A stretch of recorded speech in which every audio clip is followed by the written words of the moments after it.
Islanders Royal Caribbean just can't get enough. They have the largest class of ships in the world, the Icon class. Initially, they had planned on building 4 of these Icon class ships. Now they have ordered a 5th and a possible 6th and 7th, plus a class of ship beyond that as well. We're going to share that with you on the show today. We also know where the newest ship, the largest ship for Margaritaville at Sea, is headed. We'll share that with you. And guest on board a Princess cruise had a bad experience, and Princess Cruises did something that will surprise you. We all need some time on the islands. Let's go there now on Island Time.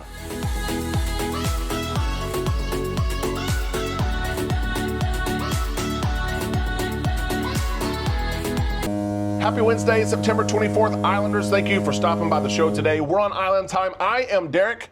Let's drop our anchors and take some time to relax in the islands together, discussing the latest in cruising and cruise news. We're halfway through the week. Hit the pause button for just about 10 minutes here, and let's discuss what is going on. Royal Caribbean always keeping us on our toes.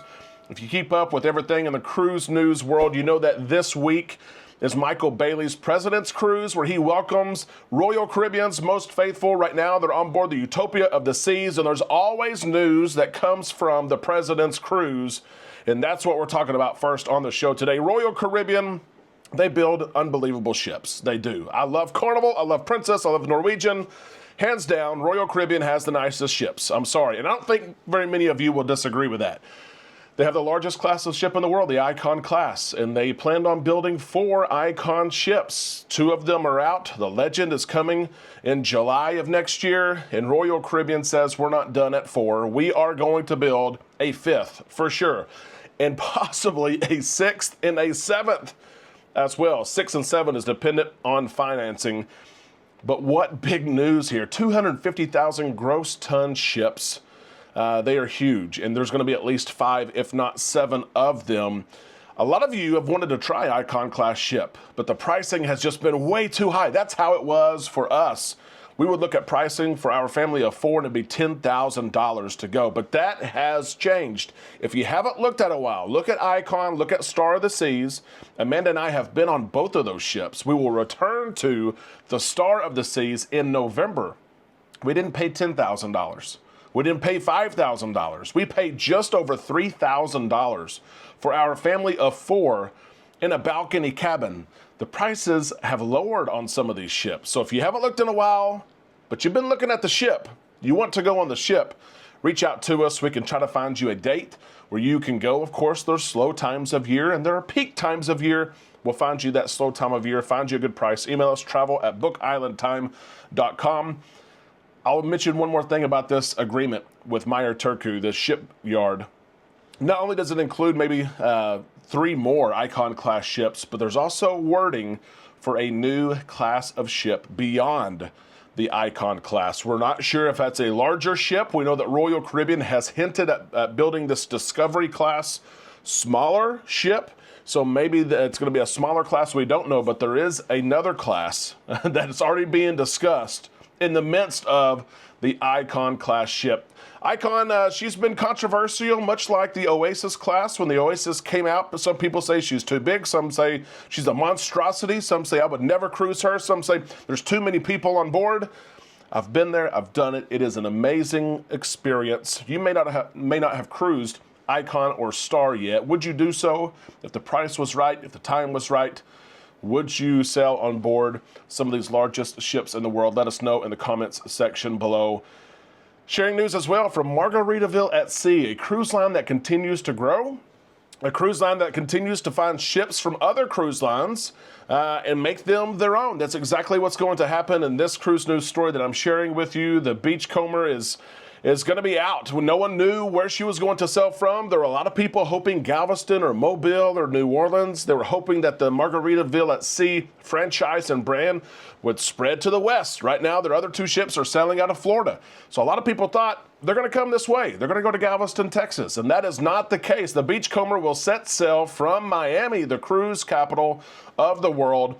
The ship will be retrofitted, of course, to fit the Margaritaville style and theme. It's a really fun theme, it is. She will set sail in January of 2027.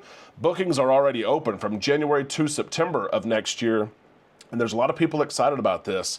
I'll say this, the cruise line started, Margaritaville started, and it was like, oh, that's kind of cool. I like Jimmy Buffett. I like the beach theme. It kind of goes together. But a lot of people didn't take them serious.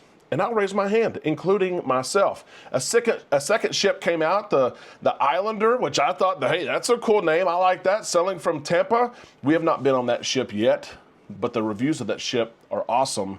And now they have a third ship, their largest ship, from Miami, and I can just go ahead and share this. They're not done.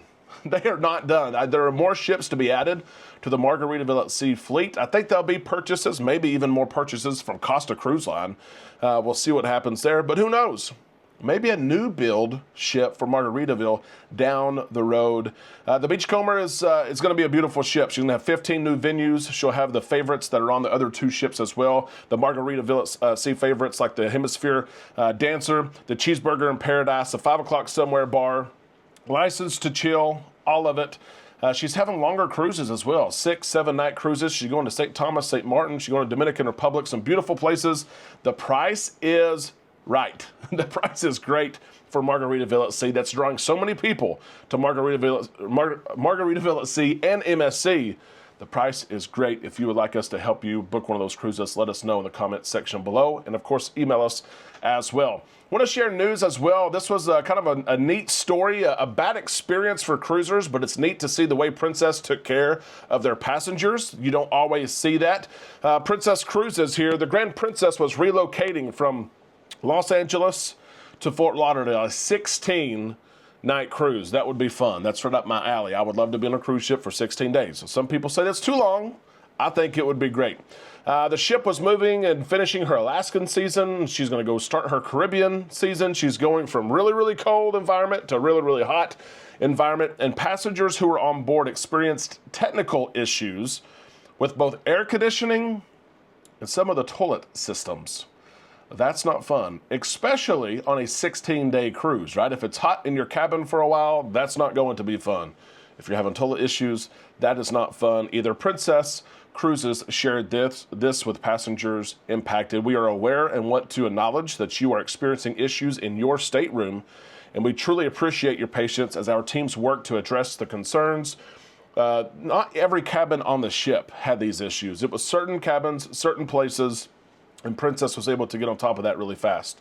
They also shared, while our cooling systems are working properly overall, additional adjustments need to be made in affected staterooms to bring the temperature to a more comfortable level. Like I said, the ship was going from running the heat with the Alaskan season to transitioning and having to run the air conditioner because they're headed to the Caribbean. Not everyone was impacted, but affected guests are going to be taken care of. I thought this was really cool of Princess. Princess says, we're going to give you a full refund of your cruise fare for those impacted days. So of your 16 days, if you're impacted 4 of those days, then you're going to receive 4 days prorated refund. You're also going to receive a 25% future cruise credit of your entire cruise to use on a future cruise. I thought this was cool. I'll be honest with you. And Islanders, you may be in the same boat or ship. We've had air conditioner problems before, and we've had plumbing issues before, like literally on our last cruise or two. And you report these issues, sometimes they're fixed, sometimes they're not. I remember a cruise on the Carnival Breeze where it was so hot in our cabin, it was 82 degrees is what it was. And Carnival Cruise Line came in there day after day, and they said 82 degrees is actually on our scale that says your air conditioning is working, because it could be like 90. And we sweat, and we sweat, and we sweat. 82 degrees, we had no fan. It wasn't a pleasant experience. We didn't get anything out of it. There was no prorated this and future cruise credit that. It was nothing. And I give kudos to Princess Cruises for saying, hey, we didn't give you the experience that you thought you were going to have. It was warm in your cabin. We know that. We're going to give you a prorated refund. We're also going to give you a 25% refund as well. That's almost too much, honestly. Princess Cruises went well above and beyond, but I appreciate that they took care of their passengers who didn't have a great experience, especially over the course of 16 days. Islanders, what do you think about this? Do you think that this refund and this amount was just right? Do you think Princess Cruises probably did a little bit more than they had to? Let us know your thoughts in the comments section below. We can't wait to see them. That is the cruise news for today. Big news across the industry with more news to come. Of course, like I said, Michael Bailey on his President's Cruise. There's always breaking news there. We're keeping a close eye on that. Be sure before you leave the show today, go ahead and like the video, subscribe if you're not already part of this community. And of course, start to share your opinions and reactions to the show in the comment section below. We will see you down there on our Facebook page and tomorrow right here on Island Time.